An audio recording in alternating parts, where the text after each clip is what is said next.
Okay everyone, welcome back to the channel and welcome back to another video on Gran Turismo 7. I'm back with the latest 2 million credit guide and also the manufacturer's guide for round 2 of the Nations season. So we're going to start off with the 2 million credit guide driving the Ferrari Testarossa from 1991 at Brands Hatch. Now hopefully in this guide I'm going to be able to give you some tips to try and help you get that gold and the 2 million credits, if not at least the 1 million credits. So if you do enjoy this video, if it helps you out for either the manufacturer or this 2 million credit time trial, it massive help to me if you hit that like button, and feel free to subscribe to the channel. Hopefully we can help you out more and more into the future. But let's get into this guide. So starting off, we're going to go into obviously the selection screen. Now we do have a guide for Daytona if you want to take part in that one as well. That's on the channel. Now the predicted gold, I think you're going to need to get a time by of at least 38.6 by the end of the 2 weeks. Remember, these time trials last 2 weeks. You need to beat the time that is set as a gold at the end, not what it is now. So yeah, hopefully you'll be able to get the gold after watching this. So start your lap, try and get a good solid exit off the last corner and work your way down into turn 1. Now remember, we are on sports hard tyres here, so you have to brake nice and early. You can see there, we're actually going to brake pretty much just after the number 3 board on the left. You're going to see we're going to go a little bit past it, and now we're onto the brakes nice and early. Get that car slowed down, and we're going to keep it as far over to the left as possible. We're in 4th gear, and then we're going to use 3rd gear to help with rotation at the later phase of the corner. So you're going to see as we're coming into this corner now, we're going to go down to 3rd gear, and this will help rotate your car close to the curb, and then you're going to start putting throttle on pretty much as soon as your car is right up against that curb. Now I gave it a little safety lift off the throttle there just to make sure, but you can get away without doing that. Now in the next braking phase, you can see the end of this little bit of AstroTurf on the left. You're pretty much braking dead on that, but I still use the Palmer board up above our head there as a reference just to brake before that. But yeah, that Astro is very handy for your brake marker. Now at this phase, you're going to stay in 3rd gear, and then as you start rotating it in, you can use 2nd gear to try and get this car rotated in again through the corner. Try and hug the curb as much as possible there. We've put in a little bit of throttle in. You can see I'm going 50 to 70%, and then when I feel confident, up to 100% throttle. Now, very early on the brakes for this next left-hand corner, you're going to see way before the number 1 board, and you're going to brake and still keep rotating it to the right-hand side before you chuck it into this next left-hand corner. Now I stay in 3rd gear here. I don't go into 2nd gear. I just keep it in 3rd, and then just let the momentum carry us all the way using the full width for the track on the exit there. Now into the next braking zone, number 1 board on the right. Again, braking very short of that number 1 board. And we're going to hold 3rd gear during the braking phase for a little bit, let the car slow down, and then again 2nd gear for a bit of rotation, and we're actually going to accelerate in 2nd gear here. So if you get it right, you can hug that curb nicely on the left there, and again, don't be too aggressive with the throttle on that exit there, otherwise the car will spin out. So be like 70% throttle, then when you feel that grip, 100%, and then you can work your way all the way into the next braking phase at the end of this straight. Now we're going to brake just short of the two board there. You can see onto the brakes before that. I could have braked a fraction earlier, I think, to get a bit more rotation into this corner. You can see using 3rd gear, down 3rd gear for that rotation, and you want to try and get your right hand tyre as close to the right hand side as possible here. So you can see very, very close to the curb, but could have done with being a little bit closer than what we actually was there. But coming into the next corner, we're going to be looking for, again, for the number 2 board on the left there. We're actually going to brake a little bit past that number 2 board for this next right-hand corner. So braking just past it there, you can see, onto the brakes. And you want to get this car right up onto the curb and over the curb and on the throttle as early as possible on the exit. So you're going to see the Ghost in front of me do the perfect line there. Left-hand tyre right up onto the curb, right-hand tyre up onto the Astro, and then onto the throttle pretty much as soon as you're off the curb.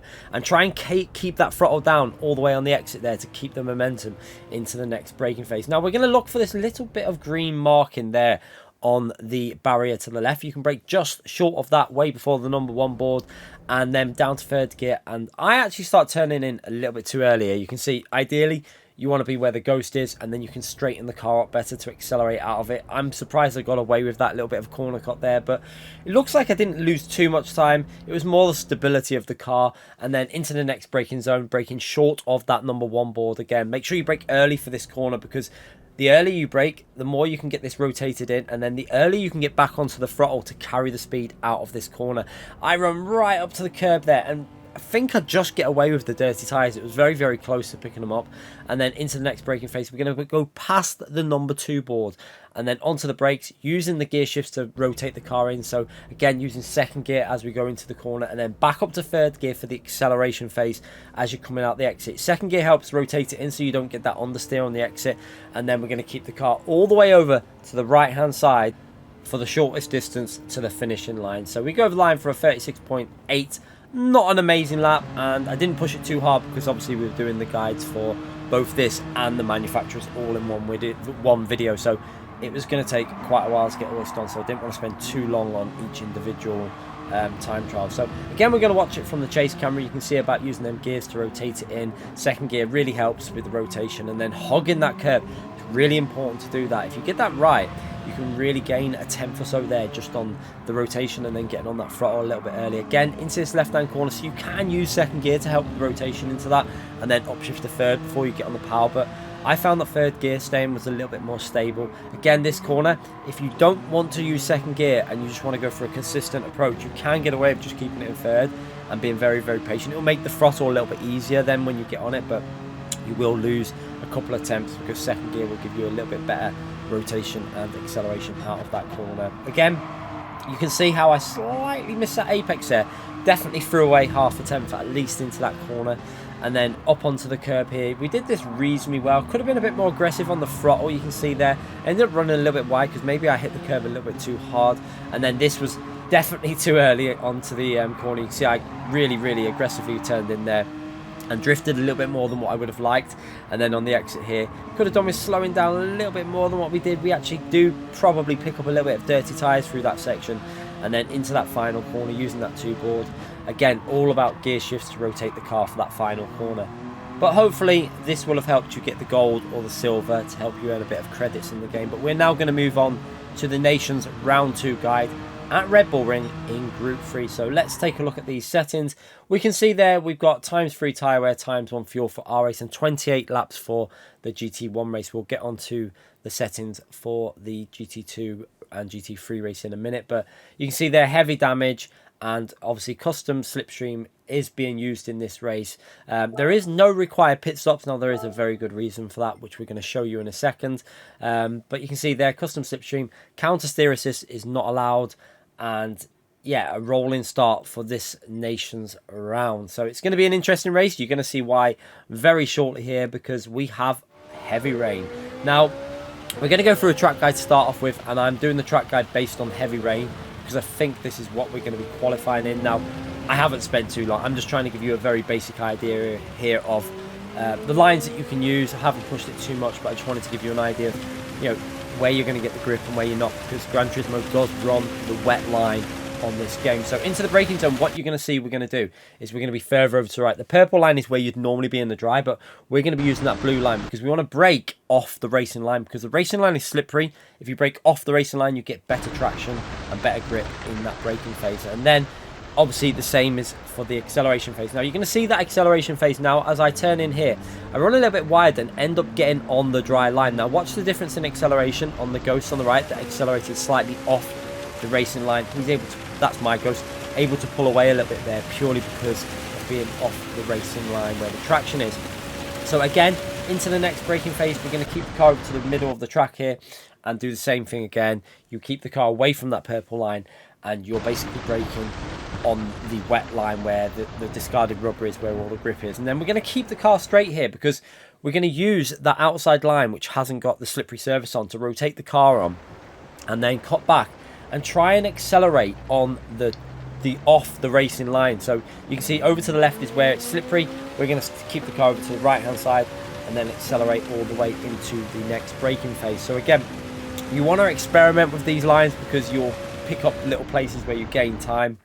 Again, using the 150 board as our reference, as we did for the previous braking zone, we're going to brake again off that racing line, pretty much in the middle of the track, and then we're going to cut back a little bit. Now this corner is a tricky one because you can do two different type of lines here. So you can see you can go for a cut back and get back off the dry line, or you can go very wide and use a lot of the wet line, but then that leads onto the dry line, which will be a bit slippery on the exit. So you can see I stay to the right here and get off the dry line and then accelerate on the wet line. But you can try and experiment a little bit with these racing lines, because there is some places where you're going to gain a bit.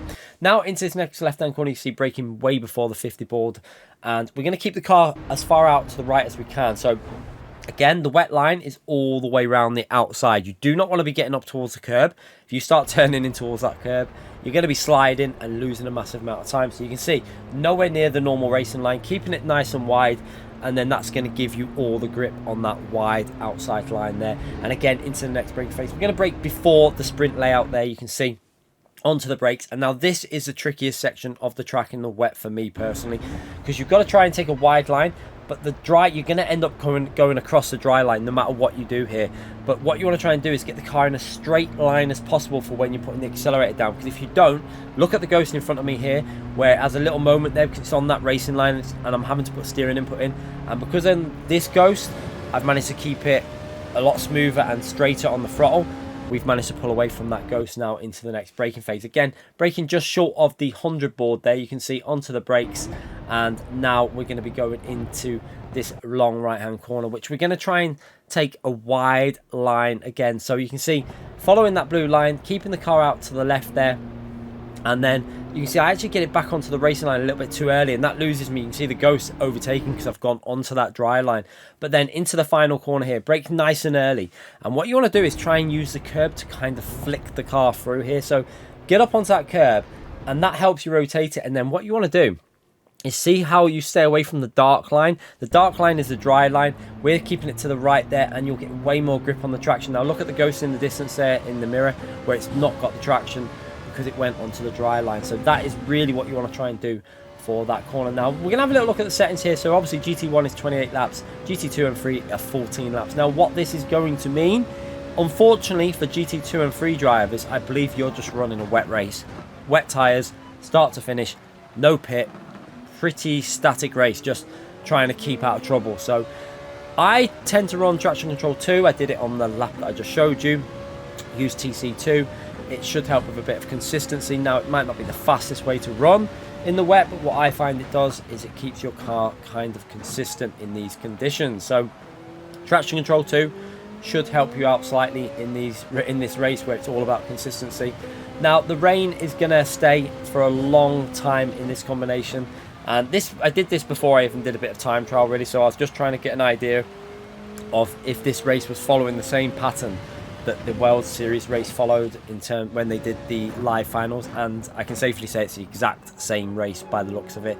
Now you can see a little bit further on here on lap 20, you can see we're still on the full wet tyres, and that is going to explain to you why you're going to be doing the same race with the full wet tyres in GT2 and 3, so you're not going to be bothering to change tyres. Now what you will need to know though is, don't base your strategy off the time trial, because when you've got 15 other cars going around the track, this track will dry out a lot quicker than what it is at the moment. So you'd probably be in, at this phase now, you'd probably be on intermediate conditions, but you can see you're definitely going to be an option to go onto the dry tyres at the end here. We're on lap 25 and you can see the track is still wet, but if you had another 15 cars going around with this sun on the track, this track would be pretty much dry conditions at this phase. So it's going to be very interesting what strategy you do. Now I'm in the Ferrari because I think the Ferrari will be the safer option for going full wets to intermediates and just leaving out the dry phase and just taking less of a risk.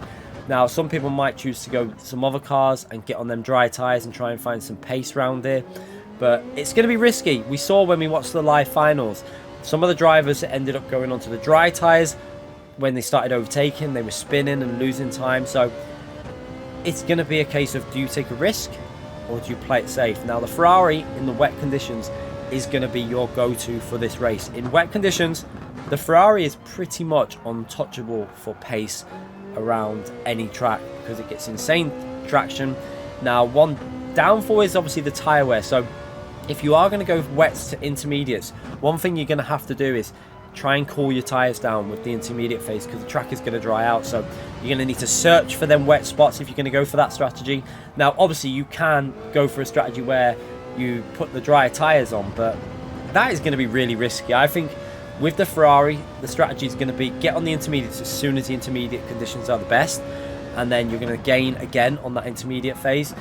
People that are staying out in the wets to wait for the dry phase are going to lose too much time by doing that. So that I think is the safest way to do this race. But yeah, it is totally down to you in GT1 drivers.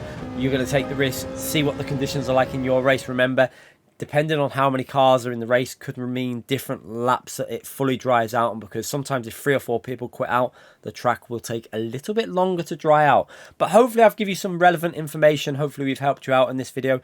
If we have, smash that like, subscribe to the channel, and I'll see you again for future videos. Thanks again for watching, everyone. Bye.